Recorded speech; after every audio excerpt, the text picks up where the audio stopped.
How's everyone doing today? It's Pastor Jared. I just been thinking about a couple things this last week. Really began to think more about, I feel really dislocated, and so as such, kind of feeling sort of exiled.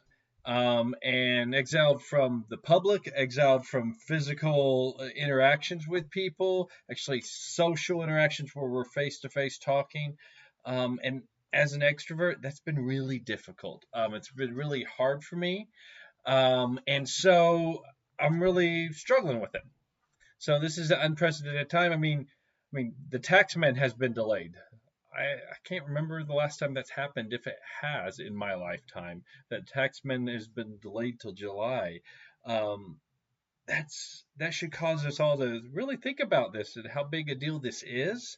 Um, and I don't know what how long this time will last.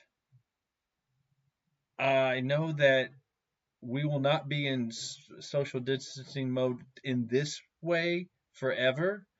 There will be a new normal when everything kind of calms down. It's not going to be like it was. But one of the things that I'm really dealing with is while many of the modern conveniences that we've grown accustomed to have been disrupted, I know that God, He'll never close shop. He will never be delayed.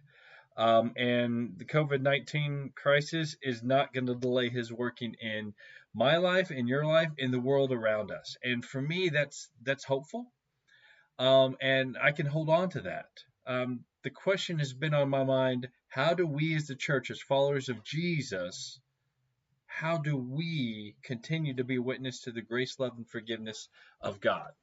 That's something that I've been thinking about a lot, and especially since we are having to do things very differently. We're in isolation in a way, and social distance, and so it's very difficult. I mean, I preached to an empty room so that it could be online. That was difficult and different.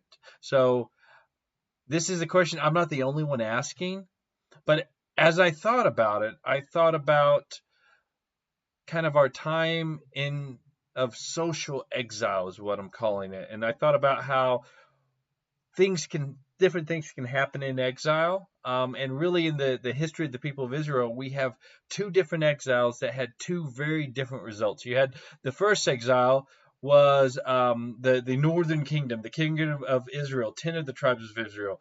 They were taken into exile in 722 by the Assyrians. And those tribes, they no longer remained a distinct people. They actually just disappeared. They integrated themselves and acclimated to the Assyrians and just became Assyrians over time. And they vanished as part of the distinct people of God. Then you had the Southern Kingdom, which was taken into exile about 586, 587 um, by Babylon. And when they were taken into exile, they continued to be a distinct people. And they continued to follow after God. And probably they were probably more faithful following after God in exile than they had been directly prior to exile. And after a time, they returned from their exile, still a distinct people of God. And they rebuilt Jerusalem, they rebuilt the temple.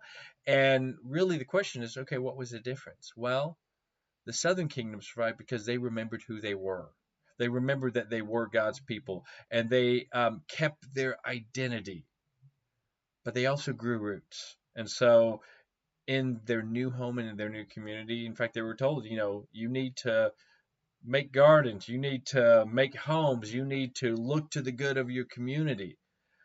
So they continued to adhere to the laws of God and separated themselves as a distinct people while also looking to the good of the community they found themselves in. They held on to what was important by innovating, by actually moving things forward. And it was during this period that what became Rabbinic Judaism really developed. The people focused on the scriptures, the Hebrew Bible. They focused on observing the Sabbath. They focused on observance of the Torah. Because of this, the remnant of the people of Israel came back from exile. The temple in Jerusalem was rebuilt. And in some ways, their faithfulness, albeit an imperfect faithfulness, was even stronger. And so, as we think about that, we have to ask, what does this mean for the church? What should we be doing in our time of captivity, in our time of social distancing exile? Well, just as the Jewish people in Babylon held on to what was important in order to move forward, we need to do that.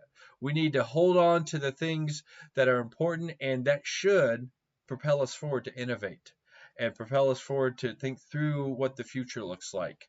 Um, we need to focus on the scriptures in this time. We should also devote ourselves to prayer. We need to be praying for our nation, for our world, being praying for the people who are in the front lines of this. And we need to be praying that we would draw closer to God and that we would find new and innovative ways to draw together and draw to God in this digital age. This is a time to experiment with a lot of technologies that we've already had at our disposal, but we haven't taken advantage of. This is our time to do that. It's also a time that we need to think through new things that we need in order to connect as a church. We need to think through what it means not just to be the church and have our church services online, but how can we really truly be the church online? How can we be the hands and feet of Jesus online? How can we minister online in a digital age?